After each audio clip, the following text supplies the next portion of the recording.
Hi అండి అందరికీ. చాలా డేస్ తర్వాత అయితే నేను వీడియో తీస్తున్నాను.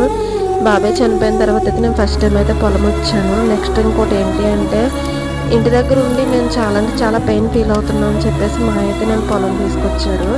ఈరోజు వర్క్ అయితే వచ్చేసి కొన్ని కోకో మొక్కలు ఉంటే అవి అయితే కప్పెట్టి వాటికి డ్రిప్ అనేది లైన్ చేసాము.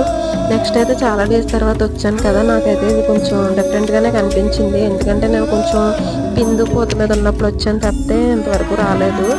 కొబ్బరికాయలు అవి కూడా చాలా అంటే చాలా వేస్ట్గా పడ్డాయి.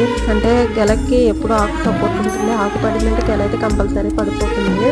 కోకో చూసినప్పుడల్లా నాకు ఒక్కటే గుర్తొచ్చింది, బాబాయ్ నేను కూడా అస్తమాను ఫైట్ చేసుకునే వాళ్ళం. ఏమని ఈసారి మా చేను బాగా వస్తుంది, మా చేను బాగా వస్తుంది అని అనుకునేవాళ్ళం. ఫైనల్గా అయితే మొక్కల మధ్యన ఆకులు అవి ఉంటాయి, అవి అయితే క్లీన్ చేస్తాము. అవి క్లీన్ చేసిన తర్వాత అయితే మేము ఇంటికైతే స్టార్ట్ అయిపోయాము. మీకు కనుక నా వీడియో నచ్చితే లైక్ చేయండి, షేర్ చేయండి, సబ్స్క్రైబ్ చేసుకోండి.